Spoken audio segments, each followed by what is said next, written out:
Aldersgate family. For those that don't know me, my name is Kelly Wilhite, and I'm an owner here at Aldersgate. When I found out that I was asked to speak on grief in the holidays, my first thought was, why me?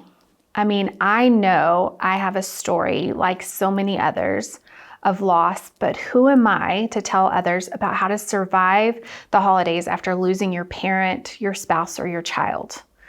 But here I am. As I thought about what to say, I just kept asking God, what do you tell someone about how to survive a season when everybody else is celebrating and rejoicing and you're just trying to get out of the bed? It is one of the hardest moments in time. I guess to start, I will tell you a piece of my grief story. Grief is a topic that has hit me on multiple fronts. In 2010, my father passed away unexpectedly of a heart attack at the age of 62. He was a healthy man, changing my tire one day and gone the next. The weight of losing him was so heavy, and I spiraled into my alcohol addiction. Those next 2 years are a bit of a blur of just drinking and not feeling. I know the holidays were hard, but honestly, I only half felt them because I was self-medicating. The second holiday was excruciatingly rough, and it threw me into the bottom, for which I'm grateful. On January 5th, 2012, I had my last drink and went to rehab. At that time, I thought I was good. I'd survived 2 holiday seasons. But boy, was I wrong. The first holiday sober without my father was so hard. I struggled with the fact that my mom and sister were 2 years ahead of me in grieving. It was during that time that me and my now husband, Jason, began working on finding ways to acknowledge my dad and things. We talked about him and his role in cooking the turkey. I allowed myself to cry and to be sad and to not feel bad about it. Each holiday since, I get better at realizing that my dad will always be a part of our table. In 2017, our world turned over again. First with great news, then tragedy. On Thanksgiving Day, we announced to everyone that we were expecting a baby that we had desperately been trying to conceive. While still on this high, we received a call the very next day that my first husband and my son's dad was in a car accident. He was paralyzed, and at that time, the prognosis was scary, but there was hope. That first Christmas was spent visiting him in the hospital. In January, he went septic and had irreversible brain damage. But there was more coming for my sweet family. In February, we were met with Army officers at our door to tell us that our 18-year-old son had committed suicide. To watch my husband crumble as he laid his son to rest was more than I ever thought I could bear. Our sweet miracle baby was born in June of 2017, bringing life to our grieving home. During this year, however, my ex-husband's health continued to deteriorate. I would bring my 12-year-old in to see his dad, who was Superman, just disintegrating in front of us. It was also at this time that Jason's mom was diagnosed with cancer. So stay with me. My stepson passed away in February. My son's dad is coming to his end of days, and my husband's mom now has cancer. That holiday season was a blur. The first holiday without my stepson was so surreal. In January, the decision was made to take my son's dad off of life support. In October, my husband's mom was placed on hospice and went to be with the Lord. The men in my life had lost the most important people to them: a dad, a mom, and a son. How do you help them?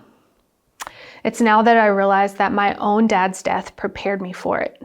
I could tell them what wasn't going to work, numbing out and hiding from it, whether that is with alcohol and food like I did, or through something that doesn't look that bad, like video games or work. I was able to show them how they can honor that person. That year, we bought Christmas ornaments for all of them. We thought about ways that we would be remembering each one of them. One of my husband's gifts is his ability to cook, thank goodness, and to barbecue. He cooked food and took it to people in need. All of this in honor of his son and mom. I would love to tell you that it is better, and in some ways it is. But the truth is, it's also never going to be healed. My dad left this earth 12 years ago, and I still miss him. And every holiday, I'm reminded that he isn't in the garage frying our turkey. When I told Jason, my husband, about my speaking topic, he was like, "Oh man, that sucks because this is so hard to find hope in." I was less than impressed with his motivational speech. But as we talked about it, we realized that this is some of the message that I think it's okay to say. You aren't supposed to be okay at the holidays or even a random Tuesday when you're going through grief. The tears you share are just a testimony of the love you felt for that person. And even when you have the assurance of knowing that that person is not hurting and in heaven, the sadness and emptiness that is left for us doesn't just go away. So now you're like, well, thanks, Kelly. You're telling me this holiday is going to suck and to just be okay with it. Well, yes and no. There are going to be moments of it that are going to suck. And you're going to cry and scream and feel numb. It is okay. But try to find the moments when you're celebrating and feel the tiniest joy. Don't overlook those moments. Did you see that person's face when they saw you brought their favorite dessert to Thanksgiving? Did you feel the excitement of watching that person unwrap the gift that you thought immensely about? Let yourself feel those moments of joy. And don't let the guilt take that from you. Sometimes we think in grief, we have to be sad all the time in order to honor that person's memory, and that it's actually the opposite of that. They want us to be happy and joyful and peaceful. So the next question is, how does God fit into all this? The Bible is full of scriptures on grief. Psalms 34:18. The Lord is near to the brokenhearted and saves the crushed in spirit. Matthew 5:4. Blessed are those who mourn, for they shall be comforted. Psalms 31:9. Be gracious to me, O Lord, for I am in distress. My eye is wasted from grief, my soul and my body also.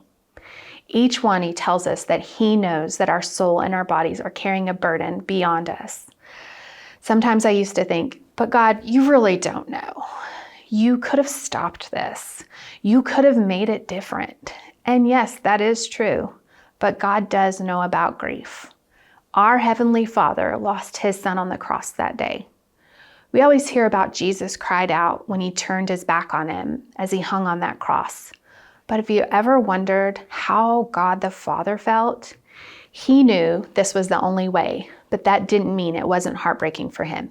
Yes, he knew in the end it would be okay, that Jesus would rise again and be with him in heaven.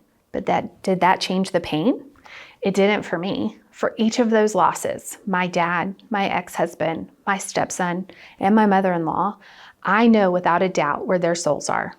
That didn't change my grief and sadness for the loss of right now. I think God the Father grieved that day. That's why the earth went dark. And what about Jesus? Did he know loss? Yes. As so many elementary kids will know, the smallest verse in the Bible is Jesus wept, John 11:35. This verse, memorized by so many for Bible drills, is packed so full in just those two words. Jesus wept for the passing of his friend Lazarus. Again, he knows he's about to raise him from the dead, but his heart is still broken in that moment. Why? Because as Ryan tells us all the time, Jesus is 100% God and 100% man, and his human side grieved the loss of his friend on this earth. His God side knew the healing was coming, but that did not take away the sting of death. God and Jesus illustrate to us so perfectly that we're allowed to grieve, whether that's at the holidays or again, just that random Tuesday. So what hope do I want to leave you with for this holiday season? This is going to be hard, but you can survive it. That didn't sound very good, but it's the truth. I want to go over some practical suggestions. First is to find new traditions. One of the hardest but most essential things is to find the new normal. I know everyone in grief hates that saying, but it's true. I remember our first holiday after my dad passed, wondering, who's going to fry that turkey? That's always been his job. My wonderful brother-in-law stepped up like a champ, and he and my husband are now turkey frying masters. Don't think that you have to keep doing things the same way. Find new things that bring joy too. Second would be to find ways to include your loved one in on the holidays. Set a place for them at the table. Donate in their honor. Give to a family in their name. Buy an ornament for your tree. What is a way to include them in your event? I had a sweet friend that asked all of her family members to think of a funny memory of her dad that had just passed. She collected them and put them in a box, and it went around the table, and everyone read one of the memories. It allowed them to have him there and to remember the great times. And lastly, be kind to yourself. You've lost a piece of your heart.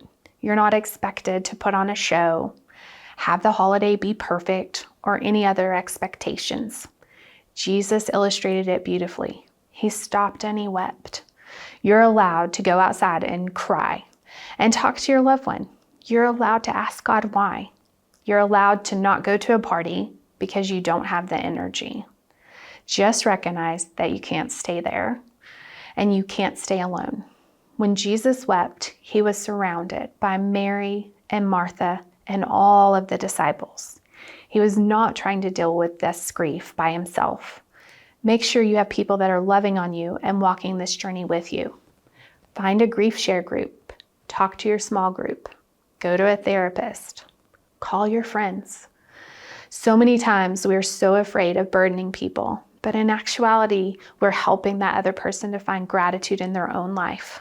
When one of my friends loses someone close to them, I will tell them, welcome to the club you never wanted to join. I'm going to walk with you through this if you'll let me. Let the people that God has surrounded you with walk with you on this journey of grief. The holidays are beautiful and heartbreaking. You will make it one day at a time, 1 hour at a time, and sometimes 1 minute at a time. But you don't have to do it alone.